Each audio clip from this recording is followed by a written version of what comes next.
Hello everyone, আমি সঙ্গীতা। দেখতে দেখতে তো এবার আবার দুর্গাপুজো চলে এলো। তো এই স্মৃতিগুলো ছিল গত বছর দুর্গাপুজোর পর আমার কাকা বোনের কিছু স্টুডেন্ট আমরা সবাই মিলে গেছিলাম একটু আমাদের বাড়ির কাছাকাছি একটা সতীপীঠ। এটা হচ্ছে অট্টহাসতলা। তো অট্টহাসতলায় সতী মায়ের ঠোঁট পড়েছিল। এটা একটা সতীপীঠ। তো এখানে খুব শান্তির একটা জায়গা। তোমরা যারা আশেপাশের আছো বা দূরের আছো তারা তোমরা ঘুরে আসতে পারো একবার। আর এই যে যাচ্ছে একটা ছোট ব্লগার, কিন্তু ভুল করে ব্লগারটা এতক্ষণ ধরে ক্যামেরা অন করতে ভুলে গেছে বেচারা। তো সেই দুঃখে দেখো মাথায় হাত দিচ্ছে। তো সত্যি এত শান্তির জায়গা এটা একটা, তোমরা না গেলে বুঝতে পারবে না। যখনই মন্দির চত্বরে ঢুকবে সেটা একটা মানে ভীষণ একটা শান্তি অনুভব করবে। প্রচুর গাছপালা এবং এই যে দেখছো মায়ের মন্দিরের একটা দরজা এটা।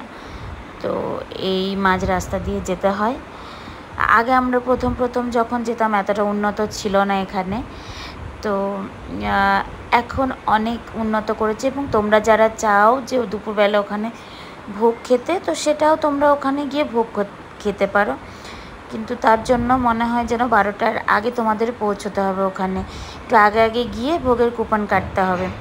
তা আমি কথা দিচ্ছি খুব শান্তি অনুভব করবো ওখানে যাওয়ার পর। যেহেতু মায়ের এখানে ঠোঁট পড়েছিল, তো এবং অনেক লোকের কিন্তু সমাগম হয় এখানে। এই যে সামনে দেখতে পাচ্ছ মায়ের মন্দির আবার নতুন করে হচ্ছে। আর যে সামনে যেটা খড়ের যেটা দেখো চাল আছে, এখানে মায়ের যজ্ঞ হয়। তো এখানে ভিতরে মায়ের একটা মা দুর্গার একটা মূর্তি আছে। আর ডান দিকে যেটা দেখতে পারলে এখানে ভোগের কুপন কাটে। এখানে ভিতরে ছবি তোলা যায় না। আমরা গেলাম, পুজো দিলাম, না খেয়ে গেছিলাম মায়ের পুজো দেওয়ার জন্য। এই যে দেখো যজ্ঞর জায়গাটা। আমরা মাঝে এরকম ছোটোখাটো ট্রিপ ভালোই লাগে আমাদের। এই যে প্রথমে মন্দিরে গেটে ঢুকেই ডান দিকে দেখো পুরো একটা যাওয়ার রাস্তা আছে। যেহেতু কি বলতো অনেক দিন হয়ে গেছে, তো প্রচুর ছোট ক্লিপ এগুলো তোলা ছিল, কিন্তু বেশিরভাগটাই ডিলিট করে ফেলেছি। কিন্তু তার মধ্যেই যেগুলো ছিল এখনও ফোনের মধ্যে, সেগুলো ভাবলাম তোমাদের সঙ্গে একটু ব্লগের মাধ্যমে শেয়ার করি। আর এর ভিতরে যেন তো একটা পুকুর আছে, তারপর এখানে পঞ্চমুণ্ডী আসন আছে। তো সেগুলো সব ডিলিট করে ফেলেছে আমার ফোন থেকে, না হলে তোমাদের সঙ্গে শেয়ার করা যেত তার জন্য। আর আসার রাস্তায় আমাদের বাড়ির, যখনই আমরা কাটোয়া থেকে আমাদের বাড়ির রাস্তায় আসি, তখনই দেখো মাঝে একটা রাজবাড়ি পড়ে। এটার নাম হচ্ছে সোনারুন্দি রাজবাড়ি। তো সোনারুন্দি রাজবাড়ি এখন শুধু ভগ্নাবশেষই দাঁড়িয়ে আছে। আর এই যে দেখতে পাচ্ছ পুরো ভেঙে গেছে চারিদিক বেশিরভাগটাই। সামনে একটা শিবের মন্দির আছে এবং এখানকার একটা প্রাধান্য আছে, এখানে একটা পুকুর আছে। পুকুরের মধ্যে প্রচুর মাছ আছে, যে মাছগুলো কিন্তু কেউ কোনো দিন খায় না। একবার কেউ খেয়েছিল, তো সেই যে খেয়েছিল পরের দিন নাকি সেই লোকটা মারা গেছিলো, মুখে রক্ত উঠে। তো তারপর থেকে এই পুকুরের মাছ কিন্তু কেউ খায় না। তো এখানে প্রচুর মাছ আছে, এই পুকুরে বড় মাছ আছে। আগে নাকি এখানকার মাছে নথ পরানো থাকতো, সোনার নথ।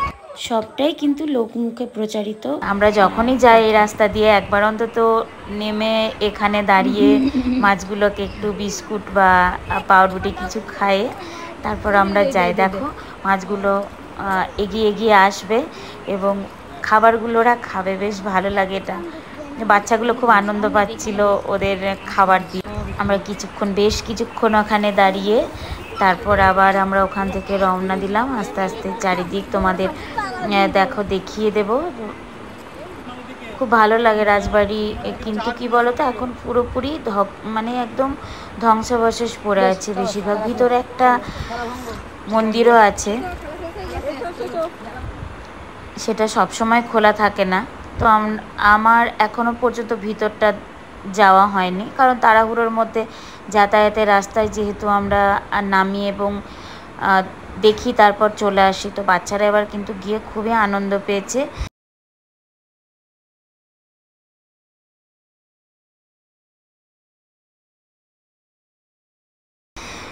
আর ওই দেখো আমাদের এই যে রাজবাড়িটা আছে, রাজবাড়ির ফটক দেখতে পেলে তো? ওখানে কিন্তু অনেকগুলো ফটক আছে সামনে।